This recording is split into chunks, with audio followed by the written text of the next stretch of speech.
بسم اللہ الرحمن الرحیم۔ السلام علیکم بہنوں، بھائیوں، دوستوں اور بزرگوں۔ آج کی ہم اس اسلامی تعلیمی ویڈیو میں جاننے کے لیے ہمارے آقا محمد صلی اللہ علیہ وسلم کو تمام انبیاء سے افضل کیوں سمجھا جاتا ہے، اسلامی واقعات کے بارے میں سیرت جاننے اور اسلام کی تعلیمات کے بارے میں اپنی سمجھ کو گہرا کرنے کے لیے اس ویڈیو کو آخر تک دیکھیں۔ علم کو پھیلانے اور افہام و تفہیم کو فروغ دینے کے لیے اس ویڈیو کو ضرور شیئر کریں تاکہ دوسرے بھی اس سے مستفید ہو سکیں۔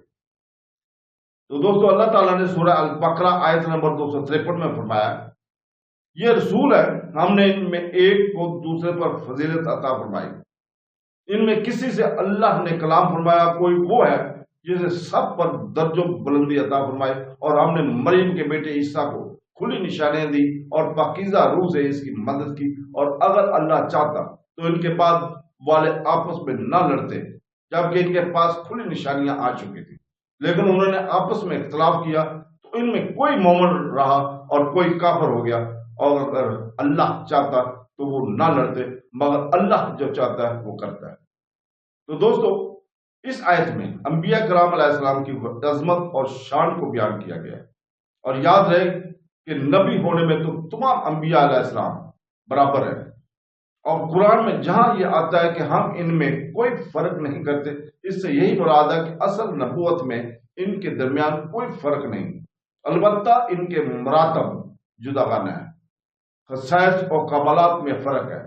ان کے درجات مختلف ہیں، بعض سے اعلیٰ ہے، اور ہمارے آقا صلی اللہ علیہ وسلم سب سے اعلیٰ ہے۔ یہی اس آیت کا مضمون ہے، اور اسی پر تمام امت کا اجماع ہے۔ یہاں آیت میں بعض سے افضل فرمایا گیا، اس سے معلوم ہوا کہ یوں نہیں کہنا چاہیے کہ بعض سے ادنا ہے، یہ ادب کے مطابق نہیں۔ انبیاء کرام علیہ السلام کے فضائل بیان کرنے میں احتیاط کریں۔ جب انبیاء علیہ السلام کے بامی فضائل بیان کیے جائیں تو صرف وہ فضائل بیان کریں جو قرآن مجید، حدیث مبارکہ یا اولیاء اور محقق علماء سے ثابت ہو۔ اپنی طرف سے گھڑ کر کوئی بھی فضیلت بیان نہ کی جائے، اور ان فضائل کو بھی اس طرح بیان نہ کیا جائے جس سے معاذ اللہ کسی نبی علیہ السلام کی تحقیر کا پہلو نکلتا ہو۔ 3 انبیاء کرام علیہ السلام کے خصوصی فضائل اس آیت میں جملہ انبیاء کرام علیہ السلام میں سے بطور خاص 3 انبیاء کرام کا ذکر فرمایا گیا۔ ایک حضرت موسیٰ علیہ السلام، جن سے اللہ تعالیٰ نے کوہ طور پر بلا واسطہ کلام فرمایا، جبکہ یہی شرف سید الانبیاء صلی اللہ علیہ وسلم کو معراج میں حاصل ہوا۔ دوسرے نبی جن کا اس آیت میں تذکرہ ہے وہ حضرت عیسیٰ علیہ السلام ہے، جنہیں روشن نشانیاں عطا ہوئی، جیسے مردے کو زندہ کرنا، بیماروں کو تندرست کرنا، مٹی سے پرندہ بنانا، غیب کی خبریں دینا وغیرہ۔ نیز روح القدس یعنی حضرت جبرائیل علیہ السلام کے ذریعے آپ علیہ السلام کی تائید کی گئی، جو ہمیشہ آپ کے ساتھ رہتے تھے۔ تیسری وہ ہستی ہے جن کے بارے میں فرمایا کہ کسی کو ہم نے درجوں بلندی عطا فرمائی، اور وہ ہمارے آقا اور مولا حضور پاک صلی اللہ علیہ وسلم، وہ ہمارے آقا صلی اللہ علیہ وسلم ہے، کہ آپ کو کثیر درجات کے ساتھ تمام انبیاء کرام علیہ السلام پر فضیلت عطا فرمائی۔ اس عقیدے پر تمام امت کا اجماع ہے،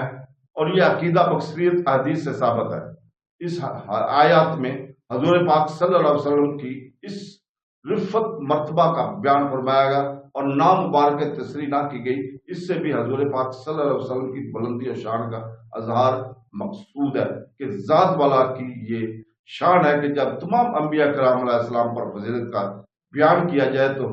سوائے ذات الاقدس کے یہ وصف کسی پر صادق ہی نہ آئے، اور کسی اور طرف گمان ہی نہ جائے۔ حضور پرنور صلی اللہ علیہ وسلم کے وہ خصائص اور کمالات جن میں آپ تمام انبیاء کرام علیہ السلام پر فائق و افضل ہیں، اور ان میں آپ کی گواہی شریک نہیں، بے شمار ہے، کیونکہ قرآن کریم میں یہ ارشاد ہوا کہ درجوں بلند کیا، اور ان درجوں کا کوئی شمار قرآن کریم میں ذکر نہیں فرمایا گیا۔ تو آپ ان درجوں کی کون حد لگا سکتا ہے؟ ان بے شمار خصال میں سے بعض کا اجمالی اور مختصر بیان یہ ہے کہ آپ کو رسالت عامہ ہے،